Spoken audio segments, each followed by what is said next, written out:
Hello students, today we are studying the further part of water harvesting and conservation of module 5 of subject water resource management. In the previous class we have dealt with what is water harvesting, what is conservation, and apart from that why harvesting is necessary, and also we have addressed the component parts of rainwater harvesting with detailed study of each and every component of rainwater harvesting. Today we'll be discussing water harvesting techniques. There are n number of water harvesting techniques with due respect of rainfall, area, and the cultivation which is carried out with respect to area. We'll be having n number of water harvesting techniques. To name few, the first one is contour farming. In that we have n number of methods. One is contour plowing, contour furrows, bench terraces, grass strips, stone lines, retention ditches. These are 6 types what we have in contour farming. Apart from that, we also have planting pits, earth basins, semicircular bunds, cover crops or green manures, mulching, drip irrigation, conservation tillage, rooftop harvesting, cisterns, recharge wells, percolation tank, check dams, gabion structure, farm ponds, and groundwater dams. We have discussed in the previous class related to principles of water harvesting and conservation. With respect to this water harvesting techniques, we'll be studying each and every individual one by one. So let us start with the first part, that is contour farming. Contour farming refers to field activities such as plowing and furrowing that are carried out along contours rather than up and down the slope. They conserve water by reducing surface runoff and encouraging infiltration of water into the crop area. For all the contour system, the first step is to determine the contour guideline, and especially we call some A-frame method in order to carry out that. And from this, a parallel contour guidelines can be drawn up. And there are n number of water harvesting techniques which are based along contours, that is contour plowing, contour ridges, stone lines, grass strips, and terraces. The technique used depends on the steepness of the slope, soil type, conditions, crops grown, and other factors such as availability of the labor. So let us discuss the first bit in the contour farming, that is contour plowing. You just can see clearly how the contour plowing is done. Ideally, any plowing on a slope should be carried out along the contours rather than up and down, as this reduces runoff and soil erosion and also increases the moisture retention.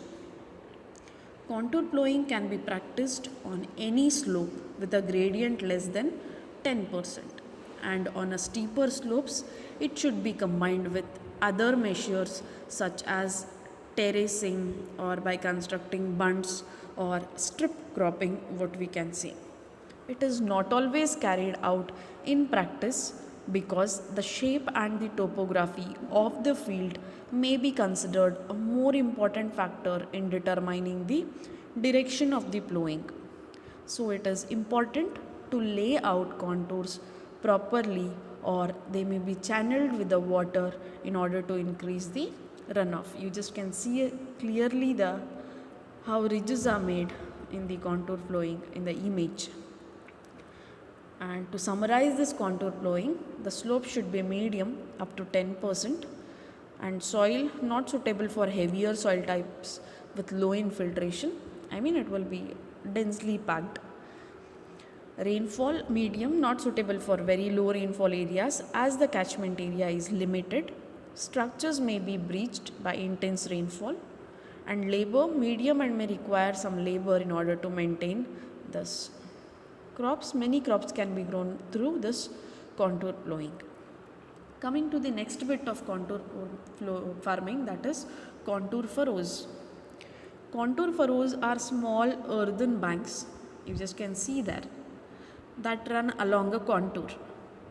A furrow is digged next to each bank on a upper side of the slope. The distance between the ridges vary usually between 1 to 2 meter, and that depends on rainfall and the slope. The aim of the contour furrows is to concentrate moisture into the ridge and furrow area where the crops are planted by trapping runoff water from the catchment area in between them. This also decreases the risk of erosion. Plants with higher water requirements, such as peas or beans, can be planted on a higher side of the furrow, whereas cereal crops requiring less water, such as sorghum, millet, can be planted on the ridges. This is how they can plan what to be constructed on ridges and what to be constructed in a furrow area. The catchment area between the ridges should be left uncultivated and clear of the vegetation so that runoff into the ridges is maximized. Under drier conditions, the furrows are spaced further apart to harvest water from a larger catchment area, wherein contour furrows are suitable for areas with lower rainfall, especially if the rainfall is 350 to 700 mm, we preferably go for contour furrows. However, the amount of water harvested is limited, so they are not suitable for very dry areas. Extreme rainfall may cause the ditches to overflow and break these furrows and ridges and make them level. So it is not suitable even in extreme rainfall areas also. And this is more likely to occur on heavier soils with a lower infiltration rate or on a steeper slopes. The risk can be reduced by building higher ridges, although this increases the labor requirement. You just can see in the image how contour furrows are made. Furrow on higher side of the slope, ridges will be on the lower side of the slope. In order to summarize this contour furrows, the slope should be gentle, 0.5 to 3%. Soil not suitable for heavier soil, that is wherein there will be low infiltration rates. Rainfall, low rainfall, preferably as I said it is 350 to 700 mm. Intense rainfall can cause the ditches to overflow and there may be chance of breakage of it. Labor, not too much labor to set up, but furrows need to be maintained and repaired regularly. For that purpose we need some laborers. Crops, we can grow cereals, peas and beans. This is all about second bit of contour farming, that is contour furrows. The third one is bench terraces. Terraces are made by creating ridges and furrows along the contours on a slope. The ridges hold back water and soil runoff and eventually turn the hillside into a number of terraces. These can be stabilized by planting grasses or shrubs on them. Terraces can be used on steeper slopes than other contour methods, but building them requires very high labor input. Terraces are formed by digging a ditch along a contour and throwing the earth either uphill or downhill to form a ridge.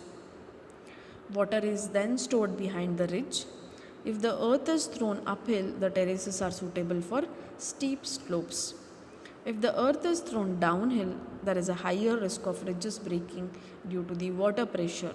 So this method is not at all suitable for steeper slopes, especially up to 35% of gradient or areas which has intense rainfall. Sometimes we go for stone terraces, which are constructed by digging a shallow ditch along a contour. Large stones are placed at the bottom of the ditch, then smaller stones are added until the structure is 20 to 30 centimeter high. They are very stable and can be used in areas with a high rainfall. They are also a useful way of removing stones from stony arable land. And when we talk about in general, the steeper the slope, the narrower the width of the terrace should be. For example, if we have a wider terraces of around 20 to 60 centimeter, and they can be suitable for shallow slopes with a gradient of 1%. But if we have a narrow terrace of 5 to 10 centimeters, we require steep slopes, especially the gradient of 40%. And these narrow terraces are very labor intensive and the land is less useful for cropping. So, the summary of bench terraces says that if it should be steep, it can be steep up to 40% depending on the method what you are using for cultivation. Soils, it should be a stable soil. Rainfall, uh, it should tolerate, stone terraces can tolerate high rainfall, but terraces formed through earth downhill, you need to think of the intensity of rainfall there. Labor extremely high in order to work in forming the bench terraces, either by earth or by stones. Crops, large range of crops can be grown by this method. Yes, coming to the fourth bit of contour farming, that is grass strips. Strips of grass or up to 1 meter wide planted along a contour can reduce soil erosion and runoff. You just can see how the grasses are grown alternate to the what called as your crop which has been grown there. Silt builds up in front of the strip and over time benches are formed. On gentle slopes, the strip should be widely spaced and on steeper slopes, narrowly spaced, that is 10 to 15 meter apart. The grass needs to be trimmed regularly in order to prevent the competing with the crops.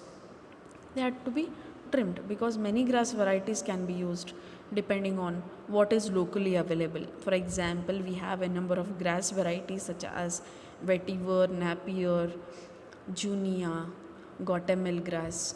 So that with respect to the height of crops which we are growing, we also can plan accordingly with the grass height. Alternatively, a local wild grass can be used. If no other varieties are available at that time, we can prefer local wild grass. The strips need to be maintained in order to prevent the grass from spreading and becoming a weed problem or becoming a refuge for rodents and other pests. We need to take care here. Grass strips are most likely to be used in areas where fodder or mulch is not needed. They are not suitable for steep slopes or in very dry areas since grasses will compete with the crop. They can also be used in conjunction with other water harvesting technique like grass strips which can be planted along the ditches in order to stabilize them or on the rises of bench terraces in order to prevent the erosion. So the slope required is of shallow gradient, that is 1 to 2%. The soil range of soils may be problem with the competition of water on very light sandy soils, and rainfall not suitable for dry conditions or dry weather. Labor easy to set up because high labor required for cutting and maintenance, which is a regular work to be done, and a number of range of crops can be grown by using this technique called as grass strips. Coming to the stone lines. Stone lines running along the contour, you just can see every layer of stone pitching is done in between the crop lines, which is one of the simplest contour techniques in order to design as well as construct.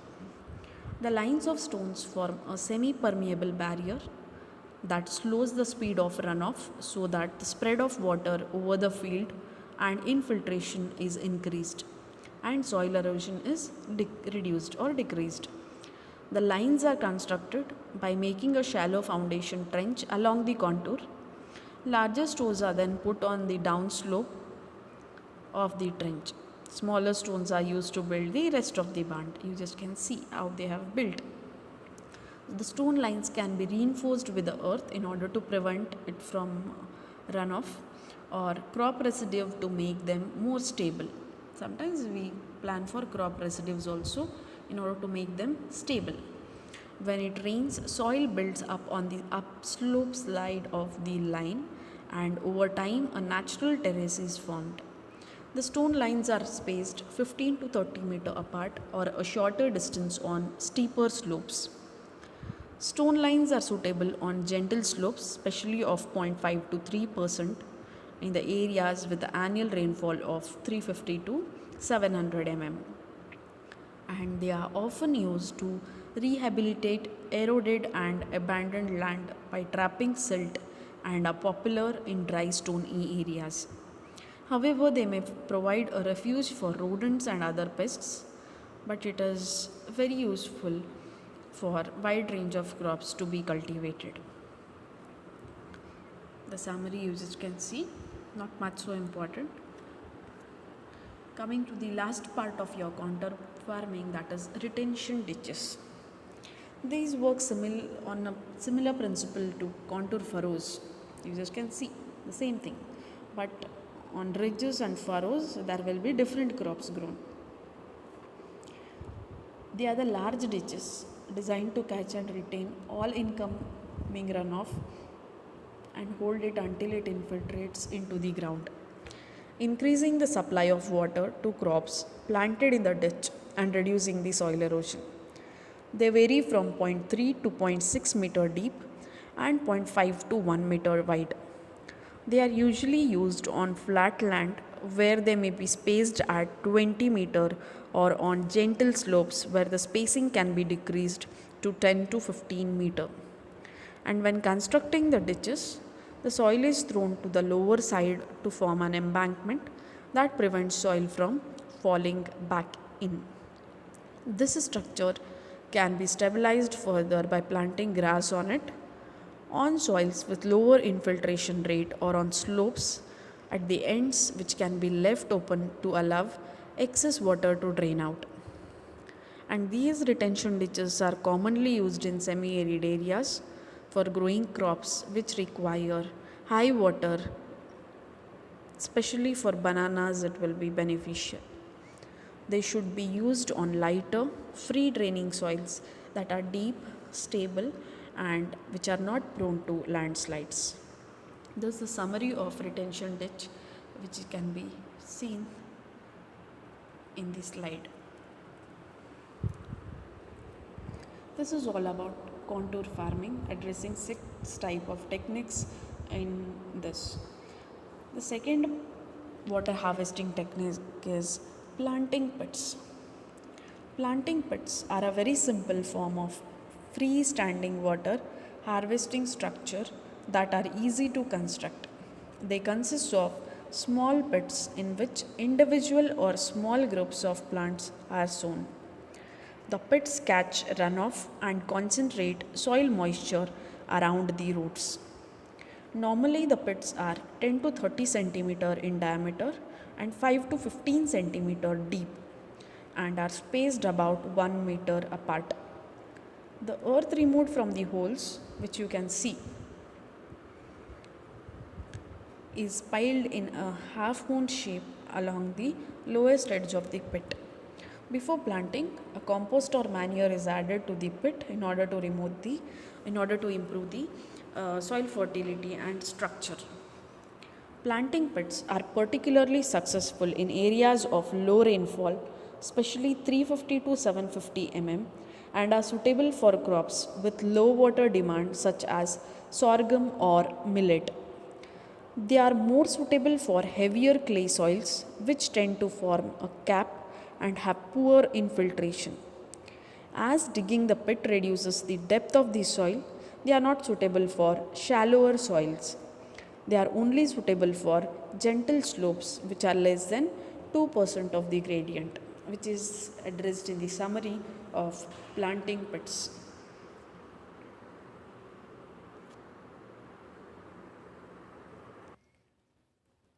Yes, the next comes the earth basins. Earth basins are designed in order to collect and hold rainfall and are easy to construct by hand. They are square or diamond shaped basins with earth ridges on all sides. Runoff water is channeled to the lowest point and stored in an infiltration pit. The lowest point of the basin might be located in one of the corners or in the middle. Earth basins are usually used for fruit crops and the seedling is planted in or on the side of the infiltration pit. The size of the basin depends on local rainfall and the water requirement of the trees. They are larger on flat land and smaller on the sloping land. They are usually 1 to 2 meter long, though sometimes basins of up to 30 meter are constructed. Grass can be planted on the bunds for reinforcement. Manure and compost can be added to the basin in order to improve the fertility and water holding capacity. Like mulch can be added. Earth basins are suitable in arid and semi arid areas with annual rainfall amounts of 150 mm and above. Soil should be deep, preferably at least 1.5 to 2 meter in order to ensure enough water holding capacity. The slope can be from flat up to about 5%. If earth basins are constructed on steep slopes, they should be small enough. This shows the summary of the earth basins. What should be the slope, soil, rainfall, labor, and what crops can be grown. For this especially we grow fruits in this locality.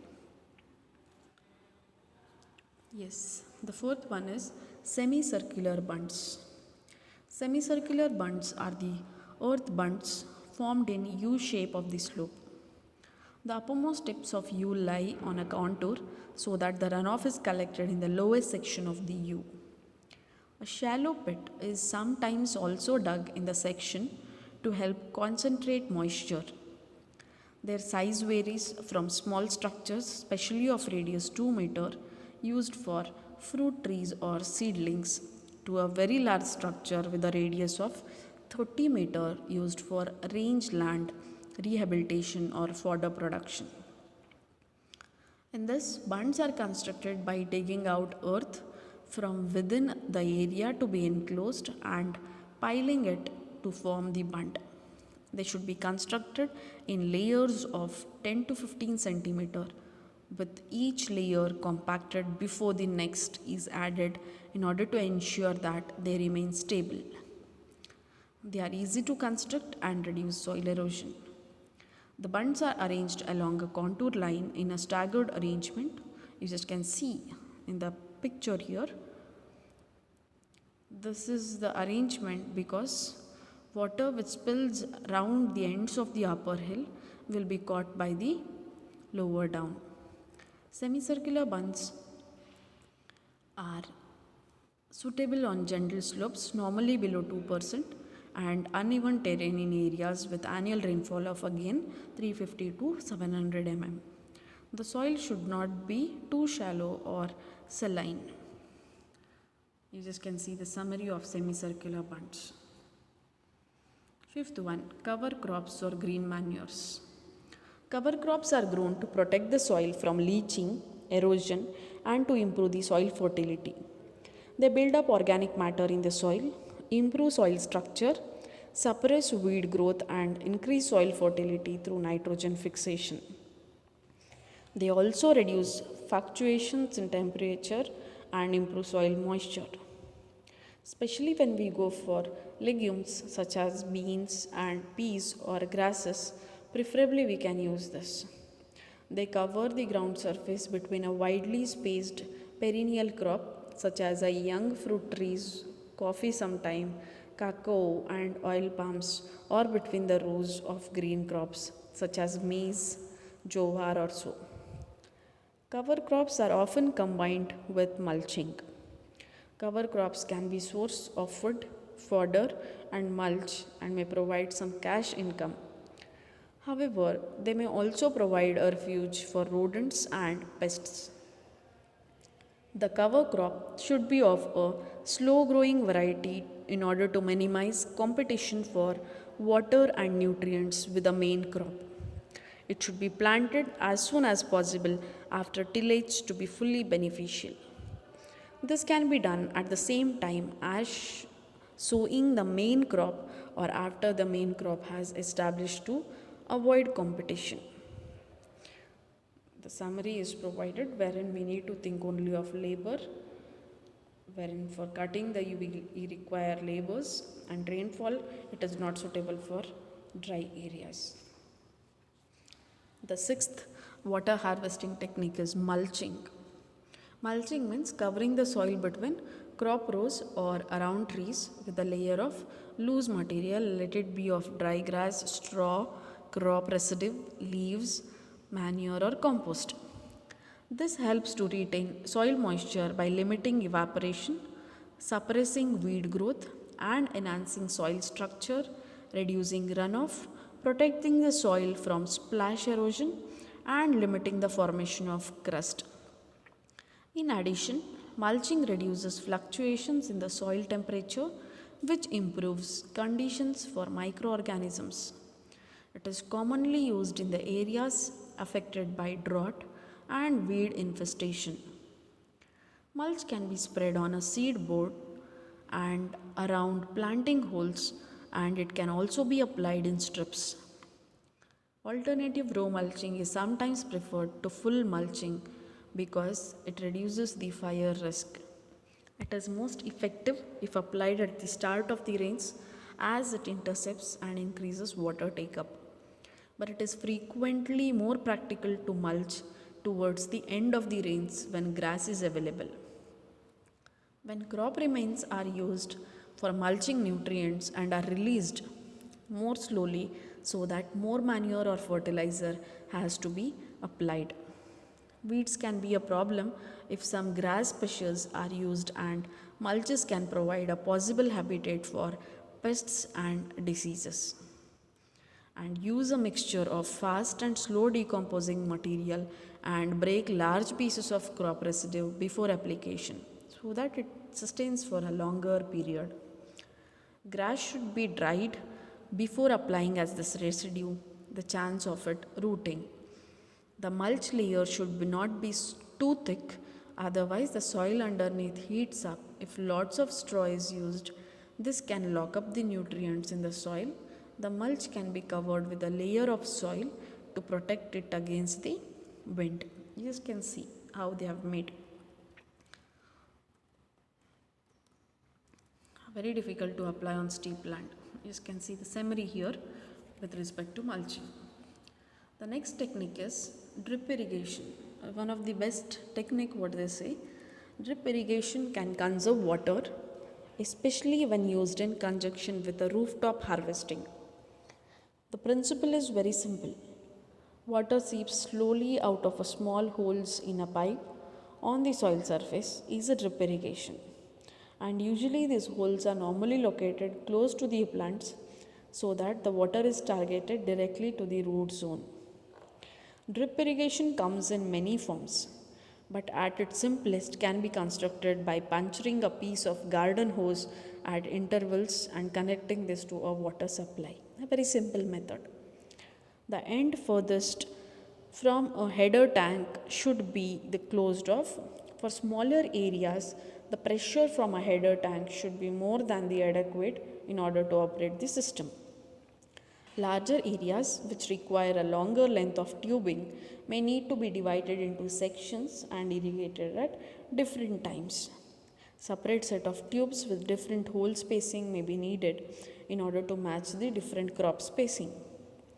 The system should include a simple wire mesh filter between the storage tank and the drip irrigation pipes. This mesh requires regular cleaning as it may get clogged up with algae or sometimes with the soil or silt present in the overhead tank. A small petrol pump can be used for larger areas, but this will add a fuel cost which needs servicing and easily stolen.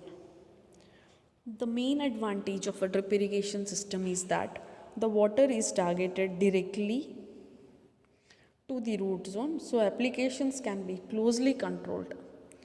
This considerably reduces the amount of water lost through evaporation compared to the sprinkler system. It also avoids the problems of disease encountered from wetting the surface of the leaves and because only small area of the soil is watered. The area of weed control is far less than with the sprinkler system. The system requires considerable work in order to set up, but once this is done, irrigation is relatively easy. So this is the summary of drip irrigation. So the next one is conservation tillage. Conservation tillage refers to a type of agriculture where soil cultivation is kept to a minimum. It aims to reduce the negative effects of conventional tillage such as soil compaction, formation of pans, disturbance of soil fauna and moisture loss. The two main features that distinguish conservation tillage system from conventional tillage system are minimum cultivation and permanent soil cover. This we need to remember. Permanent soil cover is commonly achieved by leaving crop residues on the ground as mulch after harvesting or using cover crops or green manures between the cash crops. This helps in reducing the water loss and soil erosion from runoff, and it also prevents the capping from heavy rainfall. Seeds or plants have to be sown or planted directly into mulch using a prong based implement or hoe, wherein you just can see a person who is holding a hoe there. There are many advantages and disadvantages to be considered in the conservation tillage system. In practice, many farmers have found that it takes several years before the advantages are realized, so it should be considered a long term project. And you just can see the conservation tillage, what should be the slope, how should be the soil, rainfall, labor, and what type of crops can be grown. Yes, the next one is rooftop harvesting. Rooftop harvesting is a simple technique that can store large amount of water from the rainy season for later use in the dry season. Although frequently used for domestic use, the stored water can also be used for small scale growing of high value horticulture crops, which can particularly drought sensitive. It works well in conjunction with drip irrigation described above.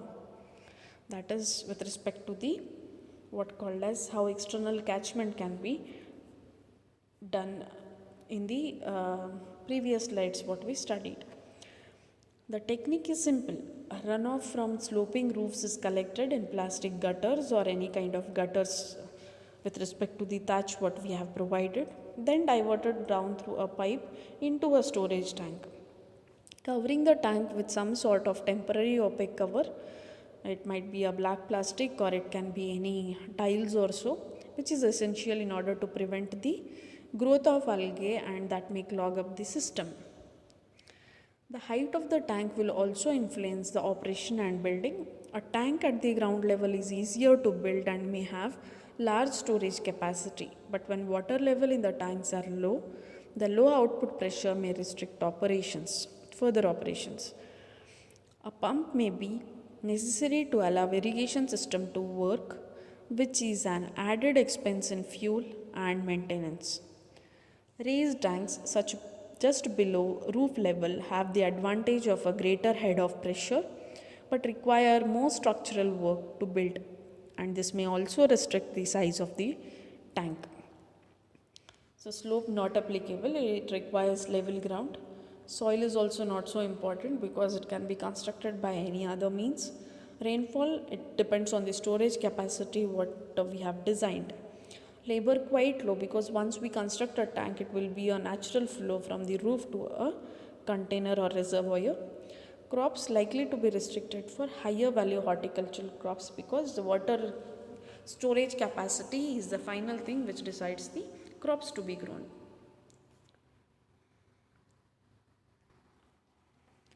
Next comes the cisterns. Cisterns are the storage tanks. Sometimes we place them on the ground, inside the ground or so in order to store the water. These are traditionally used in order to provide the drinking water specially. A unit consists of three components specially: an impluvium, a sediment settling basin and a storage reservoir. Impluvium is a sloping piece of land delineated by a diversion channel or a paved runoff area. But the settling basin what we discuss, it is a head of the entrance of the cistern which allows sedimentation of runoff loads. And the last compartment is the storage compartment or a cistern, which consists of a hole dug into the ground, coated with a gypsum or concrete, and which is leading to a stone faced underground small or large size tank. It might be a large tank, size tank which you can see in the image, or it can be a stone faced underground container. Especially this is used for drinking water. Next is recharge wells.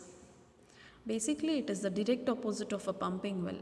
A recharge well pushes back surface water into the groundwater system. Usually, a recharge well is 1 meter in diameter and 6 meters deep. A typical dimension it is, lined with the concrete rings having perforations. But these perforations let water seep from the sides. The rings line recharge well from bottom to top with a steel or concrete ring closing it. You just can see in the image that there is a tank provided wherein the water harvested from the rooftop is getting collected into the wells there. Next one is a percolation tank. Percolation tanks are artificially created surface water bodies. You just can see the dam there, and there is a provision of percolation tank wherein water is getting percolated. You just can see the dark blue lines into the red, green, what called as water level.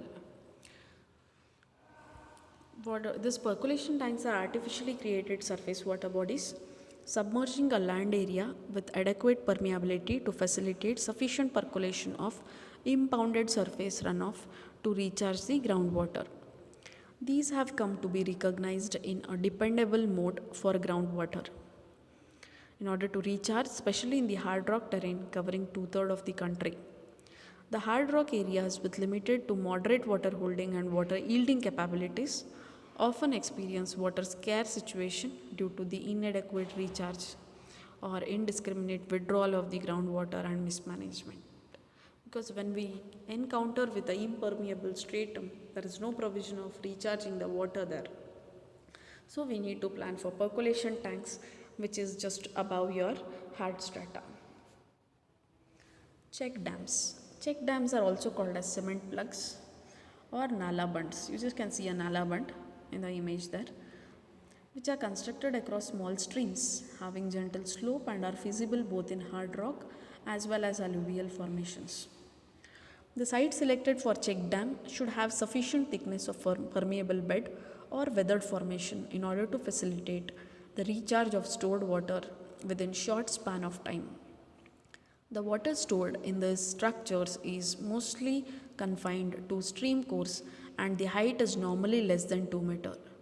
These are designed based on stream width and excess water is allowed to flow over the wall.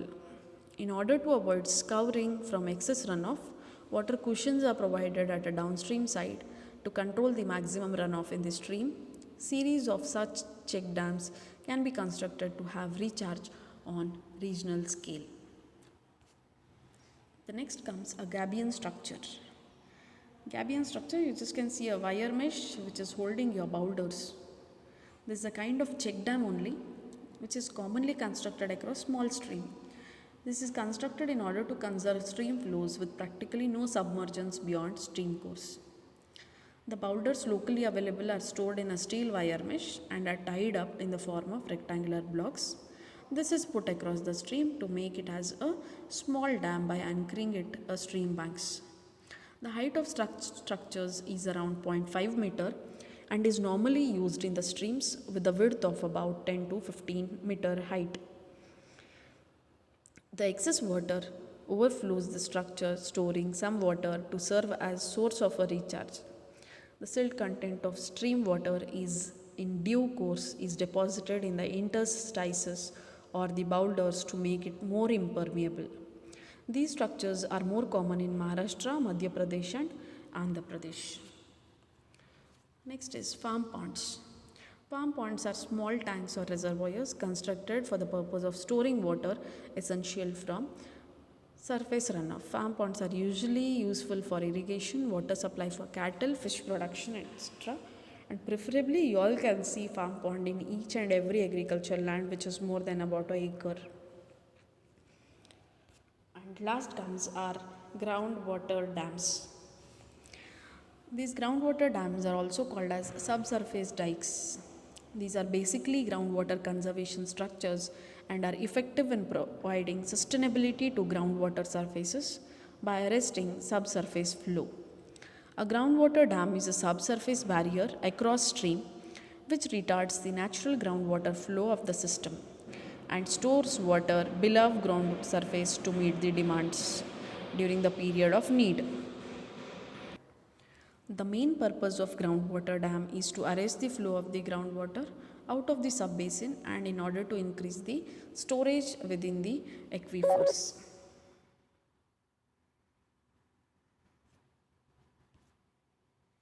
Yes, today's class was completely with respect to 16 water harvesting techniques what we have addressed. Thank you students. You have a email ID and phone number mentioned here. For any queries you just can mail me or you just can contact me. Thank you.